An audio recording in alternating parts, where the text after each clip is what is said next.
Добар ден, почитувани. Ова е најновата Телма амбуланта. Петочното издание го реализираме во соработка со клиничката болница Жан Митрев.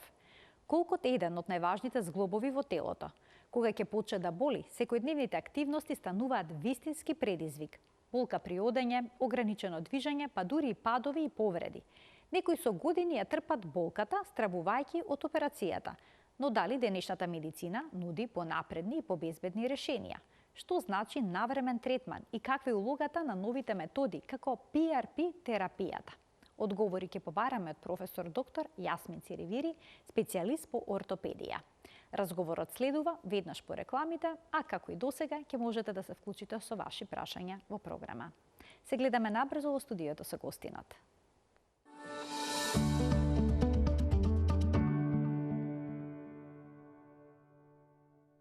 За болката во колкот, начинот на диагностика и третман, денеска разговараме со професор доктор Јасмин Циревири, специјалист по ортопедија во приватната клиничка болница Жан Митрев.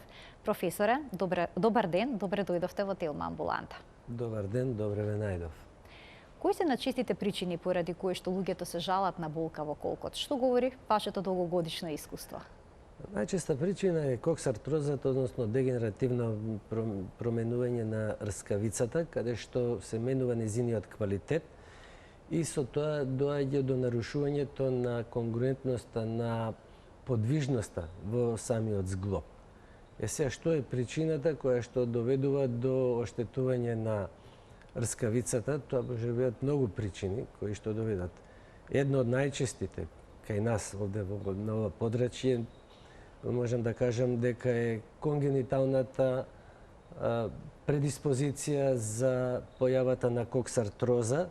Што значи тоа? Тоа значи дека анатомскиот состав, поставеност на зглобот кај луѓето во ова подрачје е малку поразлична од она кое што би било идеално и каде што помалку би се трошела рскавицата. Значи има пореметување во развојот на самата чашка и главата од бутната коска и поред тоа што со децении наназад се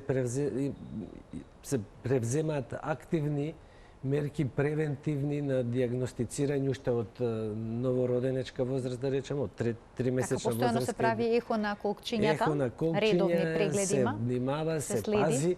Меѓутоа, одредени промени на тие колкови не можат да се превенираат така идеално за да не дојде до дегенеративни промени покасно во животот. Се разбира дека со тие имат големо ефект врз самиот развој на заболувањето во смисол на превенирање и наместо да се јави порано на 18, 20, 25 годишна возраст, заболувањето се јави многу покасно 40, 50 годишна возраст. Тоа е само една од причините. Други причини може бидат метаболните заболувања, кои што може да доведат до лоша исхрана на рскавицата и на тој начин со текот на времето рскавицата да почне дегенеративно да се менува, односно да пропадне.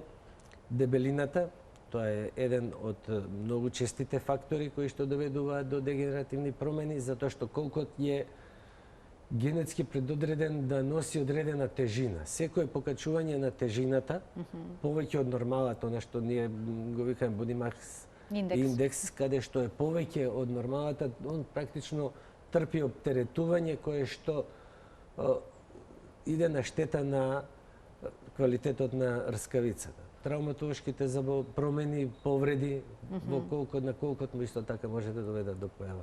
Така, ги споменавте дегенеративните промени.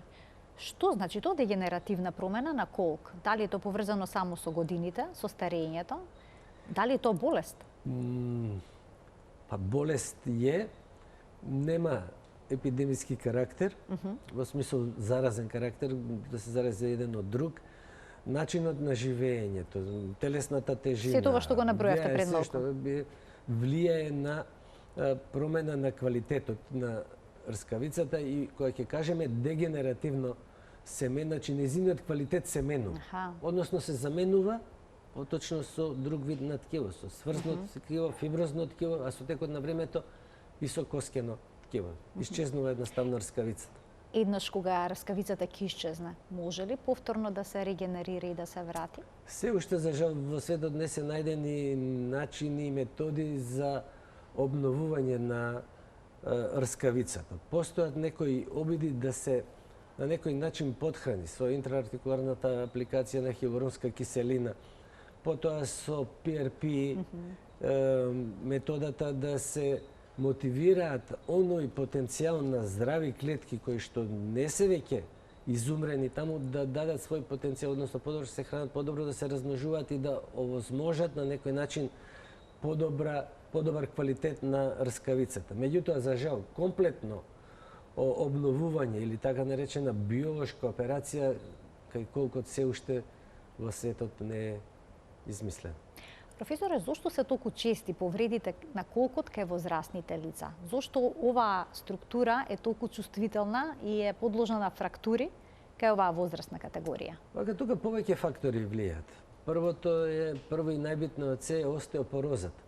Значи, квалитетот на коската е многу полош во однос на коските кај една здрава млада особа и тука и тоа е основната причина која што доведе до повреди на колкот. Значи, една минимална траума или како што ние кажеме low energy траума, на минимална нискоенергетска траума доведува до повреда до скршеница во предел на колкот заради тоа што е нарушен квалитетот на градбата на коската. А тоа иде со текот на годините како резултат на метаболни и ендокрини пореметувања и се менува квалитетот на коската и она станува кршлива и при минимални трауми кои што вообичаено кај други луѓе со добар квалитет на коските не би требало да доведат до појава на скршеница. Ке имат ли подоцна во живот проблеми со колкот луѓето кои што во младоста имале некаква повреда на овој зглоб или пак кои што се занимаваат интензивно со некаква спортска активност? Да. За жал, да, искуството кажувам, и тоа секое прекумерно, субмаксимално оптеретување на колкот може да доведе до појавата на оштетување на рскавицата. Практично сите луѓе кои што професионално се занимаваат со спортови, каде што колкот е еден од најоптеретените зглобови, покасно во текот на животот трпат одредени промени во смисол на дегенеративно оштетување на рскавицата. Затоа што и она е створена да делува одредено време со на одредена сила да реагира. Како изгледа болката во колкот? На каков начин се манифестира? На кое место се чувствува од телото? Најразлично, прво, болката е еден индивидуален феномен. Различни луѓе различно ја доживуваат. Одреден број на луѓе се фиксирани за таа болка што не може да мрднат од кревет, не може да станат од столица. Други, зависи од степенот, мислам, на оштетувањето на колкот. Други луѓе со слични такви рентгенолошки промени подобро ја поднесуваат, имаат подобар квалитет на живот и така натаму. Меѓутоа, како се манифестира? Се манифестира со болка во предел на ципата, со болка која што е поизразена при оптеретување, значи на препоната? Да, во предел на препоната. Потоа болка која што се интензивира со текот на движењето и со текот на времето како се развива самата болест, се намалува опсегот на движење кај пациентите со вакви дегенеративни промени. Така на почеток ако можеле да поминат да речеме 7, 8, 10 км без никаков проблем, во почетниот стадиум тоа ќе се намали на 2-3 км и со тек на развој нема да можат ни до 100-200 метара да одат без помош без користење некое помагало или без одмор, да застанат, да седнат со одмор, па да може да кликнат, да станат, да си ги врзат чевлите? Во трети и четврти стадиум на самото заболување, веќе тоа е оттежнато, дури и невозможно. Оттежнато е облекувањето на чевлите, оттежнато е облекувањето на чорапи, сечење на ногти и така натаму, затоа што е намалена подвижноста во пределот на колкот. А дали секоја болка што се чувствува во пределот на колкот поттекнува од ова зглобно ткиво? Или пак може и од друго место од околината, да речеме мускул, грб, кичма. Секоја болка во колкот потекнува од колкот, меѓутоа самата регија, напред значи препоната, после тоа страничниот дел, задниот дел на колкот, се учествуваат и други структури и многу тешко, мислам, може да даде колкот болка и во пределна надворешната страна на самата колкова регија, потоа задната страна, али тоа може да биде и резултат на припојот на мускулите, инсерционит, кај постари луѓе поради таложење калцификати во пределот на туберкулумите околу колкот, потоа и шијалгичните болки, дискус хернија, значи лумбалните заболувања или болки во крстот, да кажам, тоа се исто дегенеративни пројави, најчесто може бидат и други, може да дадат една болка која што сигнализира болка во предел на колкот е од друго потекло. И сега како се диагностицира од каде потекнува болката? Дали е доволна една рентгенска снимка или пак постои потреба од дополнителни испитувања? Во поголемиот број на случаеви, прво и основно е клиничкиот преглед. Да се погледа на искусен ортопед кој ќе фати колкот, успее да воспостави една добра релација со пациентот, да се опушти без да се затега пациентот, да направи лесни испитувања на движењата во колкот, веднаш ќе осети дали има ограничување или нема ограничување во пределот на колкот. Значи може со еден преглед Прегледот физикален да се иницијално, процени. меѓутоа јас со години тоа го работам, само со преглед не можам со сигурност да тврдам дека овој колк е дегенеративно заболен или има промени на овој колк, дотека не се направат некои други испитувања. Може да речам, да, проблемот е во колкот, али што е проблемот во колкот? Идеме понатака, треба да се направат други испитувања. Следното што се прави е обична рентген слика, нативна рентген слика, карлица со колкови и заболениот колк со надколеница. Во поголем број, да не речам 70% од случаевите е доволно. Тука завршуваат испитувањата, доколку во анамнезата нема нешто што би не натерало да се посомневаме за некое друго заболување кое што може да влијае на ваквата состојба, тука завршува испитувањето. Меѓутоа, во одреден број на случаеви каде што нема јасни знаци дека има дегенеративни промени на колкот, а болката од страна на пациентот ја рекламира болката, тогаш е потребно да се направат и други испитувања. Да се побара испитување на ЕОС-рбет, потребно е некојаш да се побара испитување и компјутерска томографија, магнетна резонанса, затоа што има и многу други заболувања во почетокот кои што на крајот ќе доведат до коксартроза, до дегенеративно заболување на колкот, меѓутоа може да почнат од некој друго потекло, да речеме аваскуларна некроза на главата, на бутната коска, која што може да биде заради илјадници причини да дојде до аваскуларна некроза, која што во почетокот нема рентгеновошки да се забележи, пациентот ќе има болка, колкот рентгеновошки ќе личи дека е сосема во ред, а дури и движењата може да бидат во крајните амплитуди на движење во колкот да се јават болките и потребно е да се истражува и понатака за да се дојде до вистинската причина која што... Дали секоја болка што ќе се почувствува во регијата на колкот бара лекарски преглед? Па, зависи колку време трае и колкав е интензитетот на болка. Ако е некоја болка која што се јавила инцидентно, трае неколку минути и после тоа нема ништо, нема потреба од преглед. Секој мал спазам на мускулатурата и било некаков оток на околу ткивната структура или на структура на самиот зглоб може да доведе. Меѓутоа, ако болката продолжува во континуитет и го зголемува својот интензитет, тогаш треба да се побара стручна помош.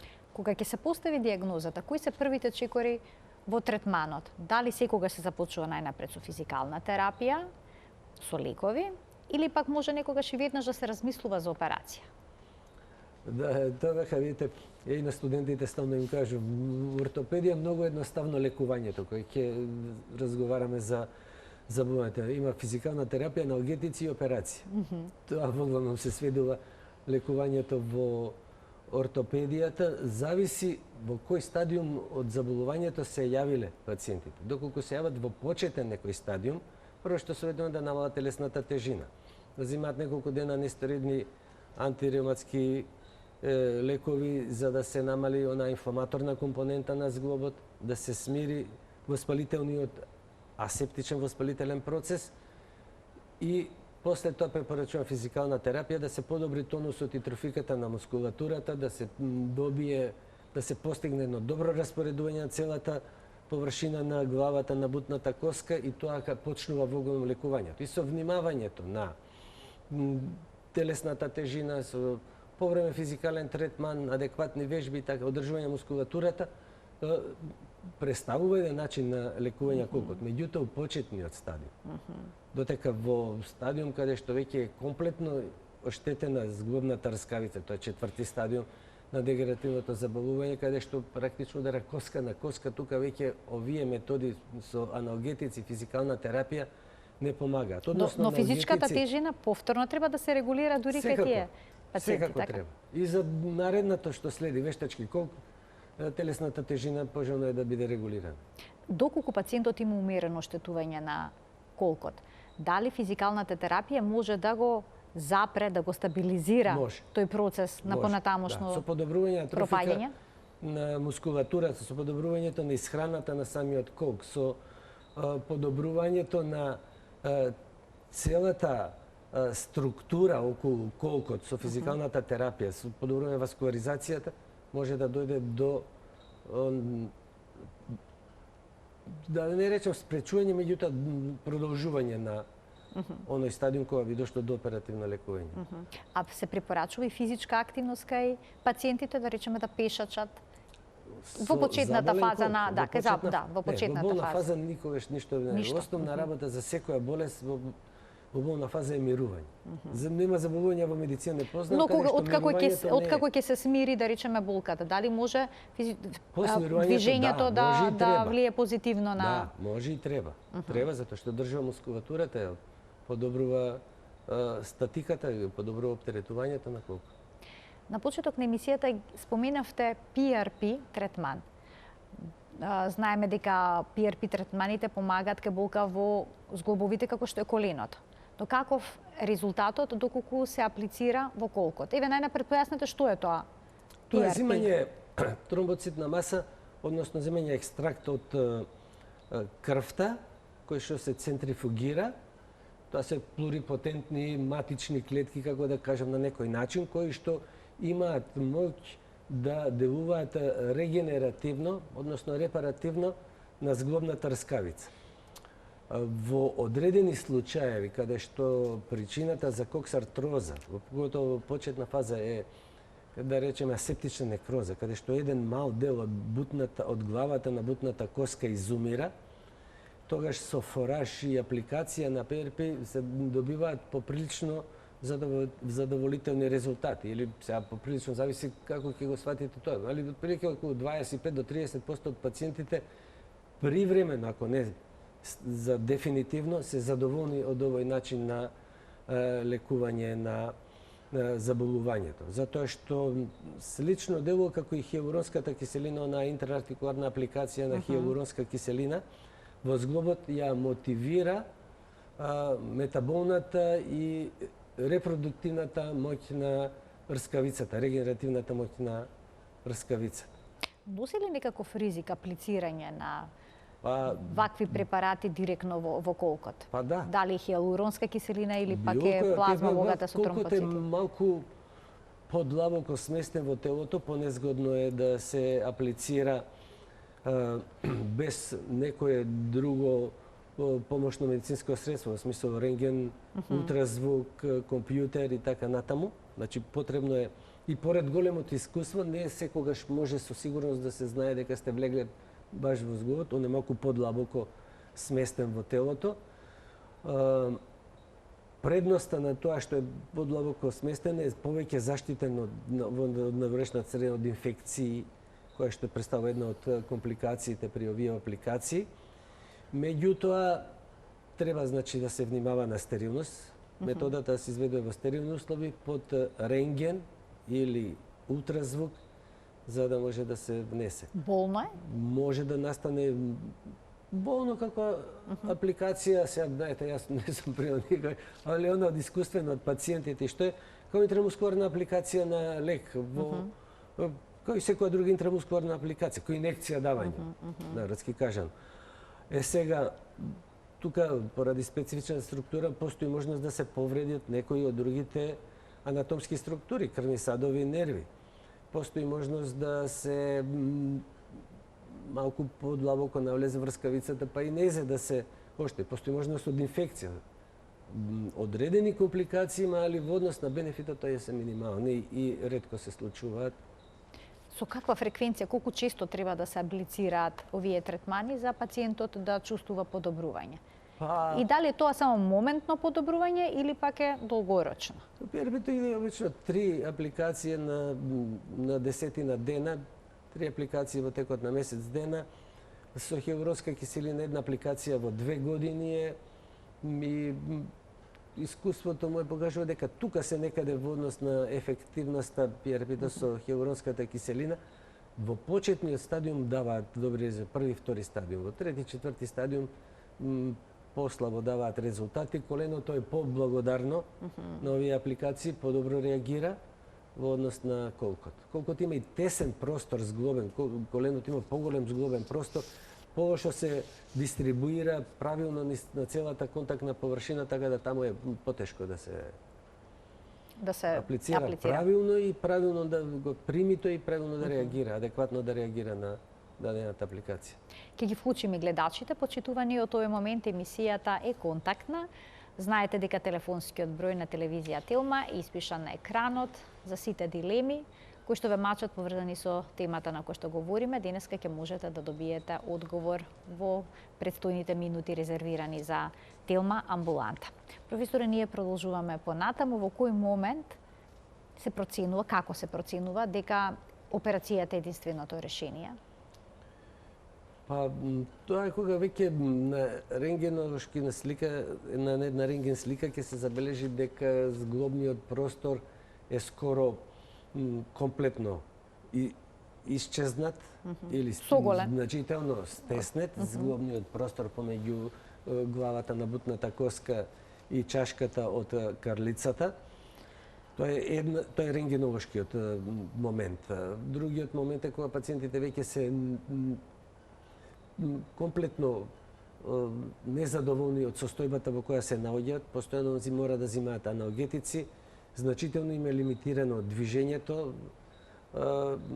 им го ремети секојдневниот живот, квалитетот на живот значително им е променет и тогаш веќе апсолутно е индицирано оперативно лекување со вештачка замена колка. Дали при оштетувањето на колкот постои ризик да се оштетат и пропаднат другите зглобови, како што е, например, зглобот на коленото? Ако го заменат колкот, после тоа не. Додека е болен колкот. Не, тој само ќе помогне тоа да се пролонгира Доколку има некакво оштетување на зглоб, да речеме, на колку, дали тој ќе доведе до некои други оштетувања пред операцијата? Ако пред оперативното лекување, може да доведе за тоа што се нарушува целата статика, тој зглоб се штеди. Другиот колку се оптеретува повеќе, другиот долен екстремитет, нозете се носечки екстремитети, ние викаме, тие се изложени на поголемо оптеретување. Природата така ги создава за да може да трпат оптеретување, меѓутоа пак тоа е оптеретување кое што е адекватно поделено на 2 зглоба. Ако е другиот зглоб зима поголема функција, односно работа во однос на зима дел од работата и на другиот зглоб, нормално дека ќе страда. Тоа ќе биде слично како и со спортистите. Субмаксимално повеќе кратно оптеретување доведува до Значи, ако е оштетен левиот зглоб на колкот, ќе настрада... Постои можност да се оштети и десниот колк, затоа што тој се штеди, другиот колк презема дел од функцијата, се нарушува и самата статика, лошо се оптеретува и другиот колк и постои можност да дојде до оштетување на други. Пред да преминеме детално на хирургијата, ќе ги вклучиме гледачите со нивни прашања, ќе им дадеме предност. Добар ден! Добар ден! Добар ден! Во продолжение на емисијата ќе го слушаме вашето прашање, повелете. Јовица Георгиев на телефон, пациент кој пред месец и пол го оперира со десниот колк, а пред 2 години го оперира со левиот колк. Се сретнав со доктор Фиревири во 8 септември, тогаш уште таму работеше и можам само да ги пофалам цел тим, на чело со него, со доктор Фиревири, се крајно професионални. Со ортопедија и анестезија. Јас пред да се оперирам пред 2 години на 3 години, се сум пробал. Значи од физикална, од инекции во зглоб, аналгетици, диклофенак пиев 4-5 години, ништо не ми помогна. Крајно беше оперативно. И бев пациент, и уште сум пациент на доктор Дарко Талевски, кој е навистина крајно професионален и Така, посветен. сега се чувствувате, предпоставувам, добро, функционирате, одлично. квалитетот на живот ви е вратен.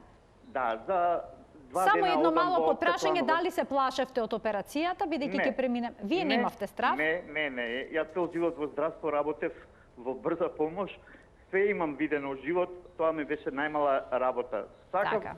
се што остана болки, остана во операционата сала.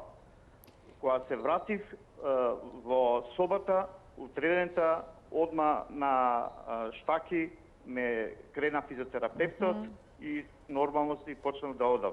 За Така. 2 недели ги имав штаките и после тоа, денеска си одам без штаки. Одлично, баш ми е драго што го споделивте вашето искуство и што се вклучивте во денешната Телма амбуланта.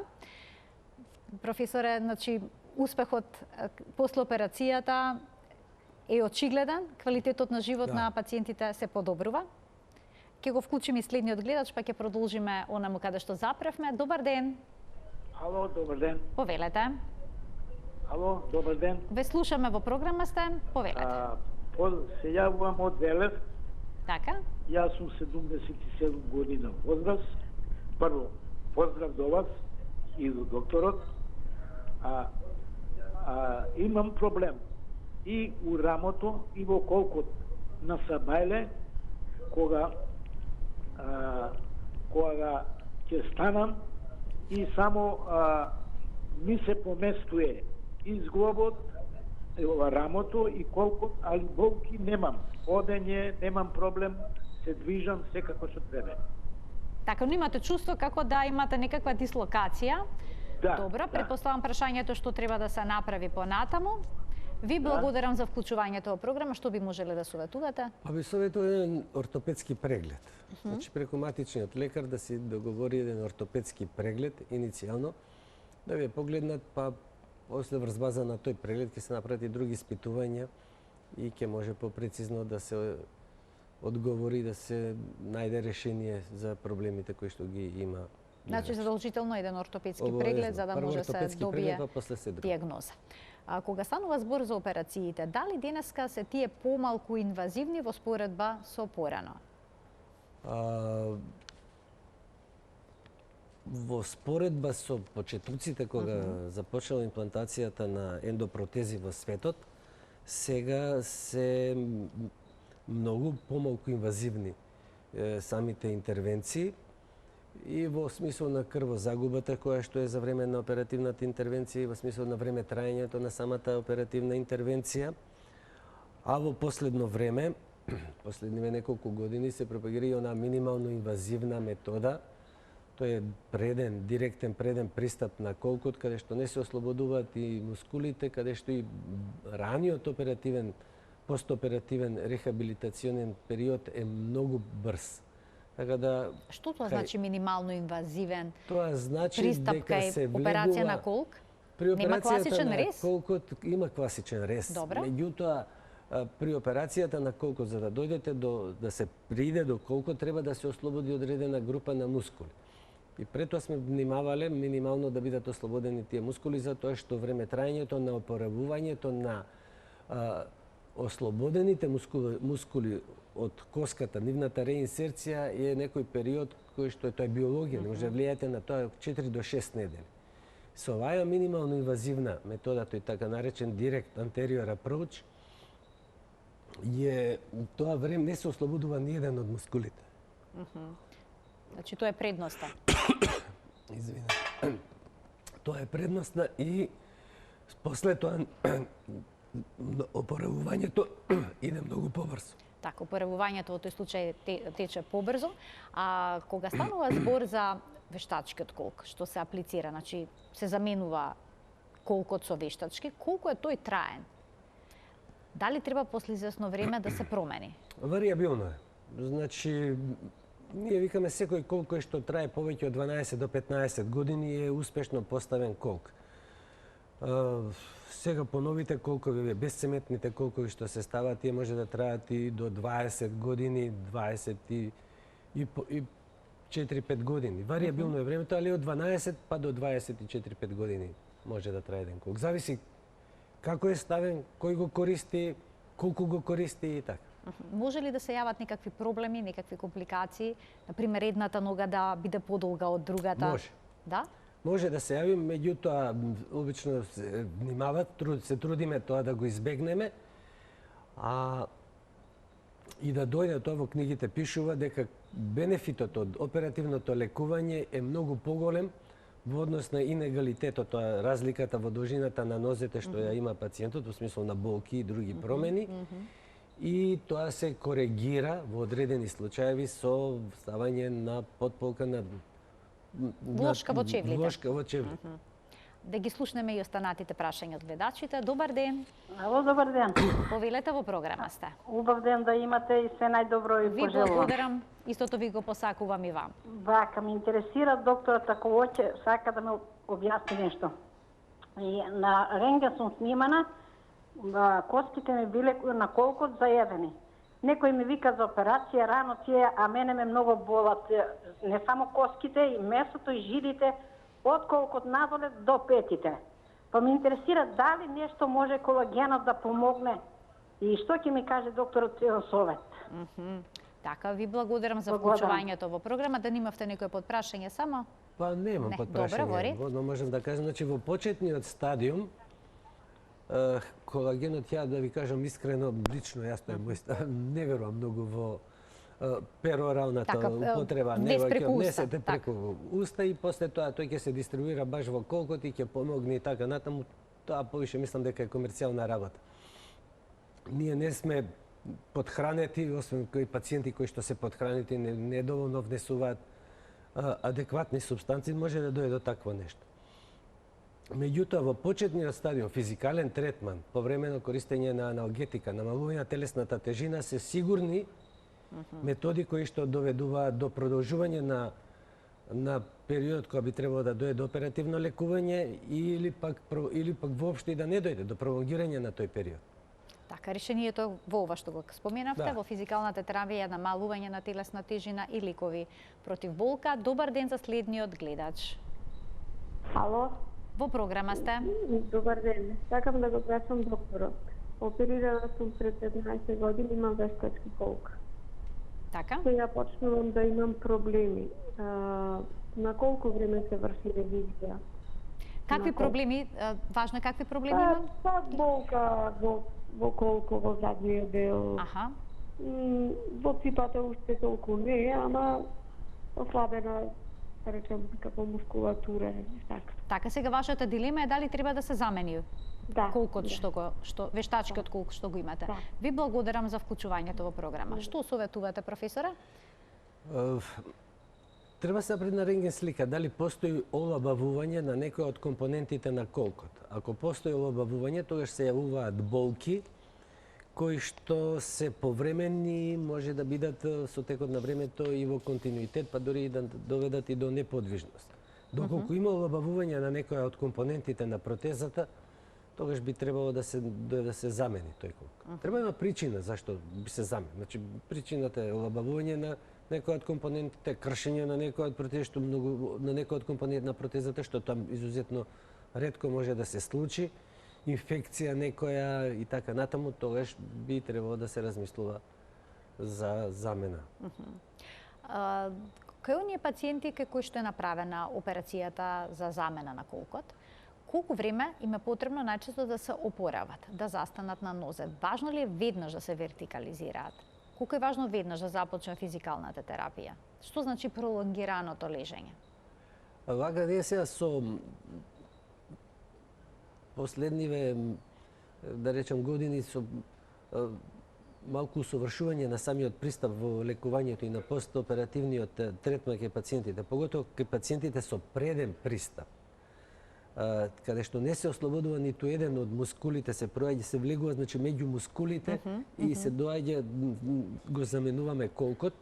кај овие пациенти опоравувањето е практично одење без патерици после 10 до 12 дена од оперативното лекување со пол обсег, обем на движење во самиот колк. Со латералниот пристап и со задниот пристап, со каде што има ослободување, значи 4 до 6 недели е потребно време на опоравување во период кога се користат патерици, најчесто подпазувни, за да се растерети колкот и да се овозможи добро да зарасне мускулатурата околу колкот, па и кај безцеметните колкови, делумно да настане и враснување на самата коска во колкот дополнително да го стабилизира. Тоа е отприлике некој 4 до 6 недели средно време, 1 до 3 месеци е максималното опоравување, со преден пристап околу 15 дена. И потоа треба да се движат нормално, без патерици? Најнормално, да. Се случува ли да ги носат од страв и понатаму да се подпираат на нив, велат да не ми се оштети и овој колк? Па, не, вогу го мене ме слушаат. Ве слушаат, тоа е многу важно. Кога ве слушаат, кога се слуша лекарскиот совет, да го вклучиме Барем следниот пред мене гледач. така. Да. Да го вклучиме следниот гледач. Добар ден за него. Ало, добар ден. Повелете, во програма сте.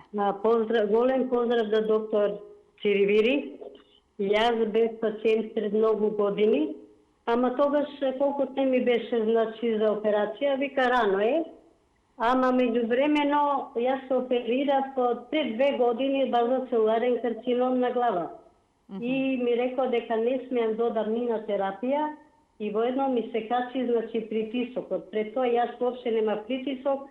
Година и пол дена, значи 195 со 140, бев алергична на многу лекови, едва ги пронајдовме лековите и сега значи имам редуцир од 2 до 3 сантима, а иначе бев негов пациент ви кажат и мајка ми оперира, многу му благодарам пред години на 88 години и жената живееше 7 години после тоа.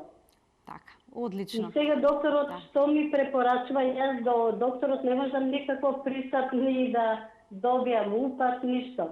Така, ви благодарам за вклучувањето. Имам болки, не можам да одам, кривам. Така, ви благодарам за вклучувањето во денешната емисија. Професоре, што ќе советувате? Па вака, за да може да, најверојатно, ако има скратување 2 до 3 сантиметра, веќе е моја предпоставка, дека тој колк веќе е за замена. Меѓутоа, за да може да се изведе оперативната интервенција, замена на колкот со вештачки колк, пациентот треба да има одредена здравствена состојба која што задоволува одредени критериуми да може да издржи таа операција. Ние викаме со самата оперативна интервенција ние правиме агресија врз организмот. Ендопротетската замена на колкот и поред тоа што веќе рутински се работи и така натаму спаѓа во групата на големи хируршки интервенции. Според болката што се нанесува, според крварењето, според агресијата воопшто што ја правиме на стресот што го доживува организмот. Организмот треба да одговори на оваа агресија, значи треба да има добро срце, плуќа, бубрези, кои што на оваа агресија ќе може да одговорат за после одредено време да има подобар квалитет на живот. Треба да се направат предоперативни испитувања за да може да се дојде до заклучок дали кај оваа пациентка заради нејзиното основно заболување или други пропратни заболувања може да биде изведена вештачката замена колкото или не може. Уште еден гледач ке вклучиме. Добар ден. Деда, среќен роден ден. Колку убаво јавување. Среќен роден ден. Благодарам. Па не знам, ќе ви честитав на самиот почеток на емисијата. Да сте жив и здрав. Благодарам. Ние продолжуваме понатаму во овој роденденски ден со прашања кои што се поврзани со операцијата на колкот. Пред малку гледачката спомена дека нејзината мајка на 80 години кај нејзината мајка на 80 години била изведена оваа операција за замена на колкото. Но многу луѓе кои што се повозрасни ги трпат болките и ограничувањето во движењето и ја одложуваат операцијата поради страв од самата интервенција, но и компликациите што може да се јават, особено кај повозрасните лица. Што советувате вие?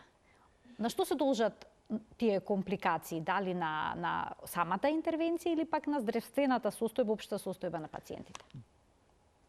Повеќе фактори влијаат на компликациите. Компликациите на самата интервенција се некаде во светски рамки според големи бази на податоци околу 1%, дури помалку од 1%. Во поново време тоа што значи на 100 пациенти кои што се оперираат, кај 1 постои можност да се јави одредена компликација кои што се јавуваат при оваа оперативна интервенција. Тоа е статистика која што е моја, да речеме. Од 100 оперека 1. Тој што ќе се разбери, за него е 100%, така, нели, компликација. Меѓутоа, ние правиме одредена предоперативна припрема и испитување за да можеме овие компликации да ги сведеме на минимум и да се избегнат сите несакани последици кои што би можеле да дојдат со самата оперативна интервенција. Викам, тоа е агресија. Агресија врз организмот.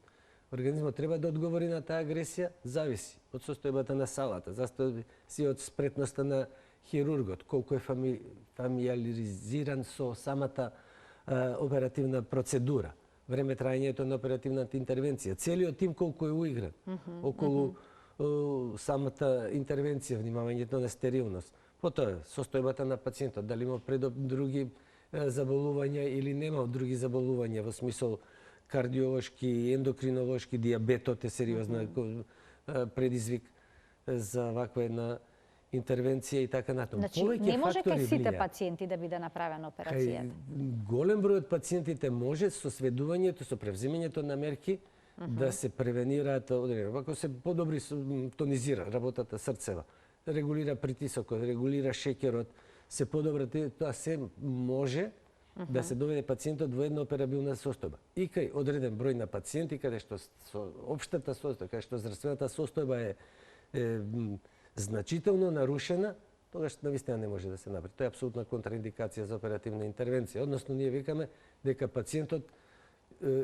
кај пациентот постои сериозен ризик да не ја преживее оперативната интервенција. И тогаш тоа е контраиндициран за оперативно лекување. А што доколку има кршеница, а пациентот е во лоша состојба? Тогаш е витална индикација. Тогаш е една изнудена ситуација, самото залегнување на пациентот доведе до компликации, до пневмонии, декомпензации и така натаму, и тогаш мора да се оперира, али тоа се веќе витални индикации. Не е тоа дегенеративно заболување каде што пациентот чувствува болки кога се движи, квалитетот, значи кај дегенеративните заболувања квалитетот на живот е во прашање. А овдека е веќе од витално загрозен пациентот и тука се витални индикациите. Нема избор едноставно. И моето последно прашање за денеска е што би можеле да направиме за да си го зачуваме здравјето на колковите? Што советувате како превенција? Како превенција, прво и основно е внимание на телесната тежина. Значи да не се колку што можеме да внимаваме да не ја качуваме телесната тежина повеќе од она колку што ние според природата дадено да носиме. Тие колкови се програмирани да носат онолку колку што е конституцијата, ама онаја некаде на средна возраст, може некако на 20 годишна, ама на 35-6 годишна возраст. Треба да се внимава на телесната тежина. Исхраната исто така може да влијае на однесување големи количини протеини, витамини и така натаму заради превенција на остеопорозата, витамин D3, односно сончева енергија, доволно летно време, изложување во период кога не е опасен по здравјето, на сончева енергија да се изложуваме. После тоа е исто така битно да се внимава за сите други заболувања кои што може да доведат до земење на лекови, кои што лекови ќе влијаат на остеопорозата и така натаму. Едноставно се еден уреден живот без алкохол, цигари и така натаму, кои што може да влијаат исто така на септична некроза на... И дури цигарите може да доведат до тоа. Многу. Со оглед на тоа колкав дел од населението се пушачи кај нас? Да, индиците, например, они генетски имаат многу помалку заболување на колковите во однос на колената. Повеќе оперираат вештачки колена во однос на колковите. Таква има конституцијата, повеќе да може да издржи. Али од тутунот кој што го џвака и они џвакаат тутун во огромни, не пушат цигари, многу имаат пациенти со асептична некроза на колковите. Значи тут постои директна корелација. Апсолутно. Така што и оние кои што веќе имаат проблем со дегенеративни процеси на зглобовите, би било паметно да ги остават цигарите. Пушењето е по целиот организм. Од многу аспекти, но еве уште еден плюс додадовме на листата. Професоре, ви благодарам многу за вашето денешно гостување во Телма амбуланта. И за сите убави појаснувања, јасни, едноставни, лесно разбирливи. Благодарам. Почитувани, ова беше се во денешната телма амбуланта, која што ја реализиравме во соработка со приватната клиничка болница Жан Митрев. Ви благодарам за вниманието со кое што не следевте и денеска. Се надевам од самиот почеток. Гледајте не секој работен ден на телма во 12 часот и 50 минути, бидејќи заедно учиме за нашето здравје. Пријатно!